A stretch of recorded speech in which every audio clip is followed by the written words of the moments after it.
આવનાર 31 ડિસેમ્બરના રોજ જે નવ વર્ષની ઉજવણી થનાર છે એને લઈને રાજકોટ શહેર પોલીસ દ્વારા તમામ તૈયારીઓ પૂર્ણ કરી લેવામાં આવેલ છે અને રાજકોટ શહેર એસઓજી દ્વારા એક એફએસએલની મદદની સાથે એક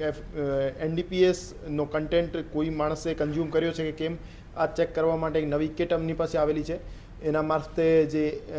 એનડીપીએસનો કન્ટેન્ટનો કન્ઝ્યુમર્સ છે એને ચેક કરવામાં આવશે અને આ સિવાય તમામને પોલીસ સ્ટેશન સ્તરે બ્રેથ એનાલાઇઝર આપી દેવામાં આવ્યા છે અને આના આધારે કોઈએ ડ્રિંક એન્ડ ડ્રાઈવ કરી રહ્યા હોય અથવા દારૂ પીને જાહેરમાં ફરી રહ્યા હોય તો એવા માણસોને ચેક કરવામાં આવશે અને એના વિરુદ્ધ પગલાં લેવામાં આવશે. આ સિવાય ડીજી સાહેબની અને સ્થાનિક સ્તરેથી પ્રોહિબિશનની અને ડ્રગ્સની એક ડ્રાઈવ આપી દેવામાં આવી છે. આ ડ્રાઈવ દરમિયાન ગઈકાલે પણ દેશી દારૂના જે જગ્યાઓ હતી એના ઉપર રેડ કરવામાં આવેલ હતી અને કેસો કરવામાં આવેલ હતા અને આવનાર દિવસોમાં પણ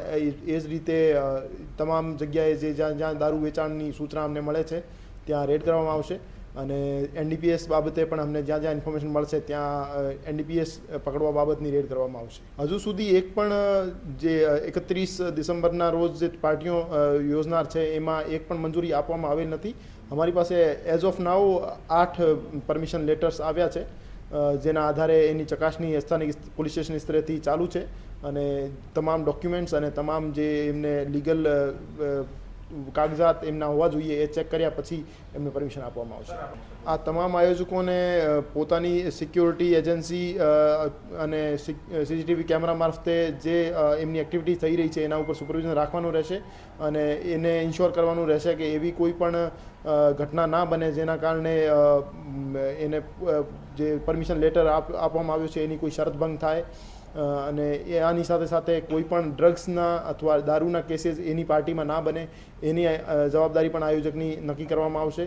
અને આ સિવાય વગર પરમિશન વગર મંજૂરી કોઈ પણ પાર્ટીનું આયોજન ના થાય એ બાબતે પણ હું તમામને માહિતગાર કરવા માગું. પોતાની સ્તરે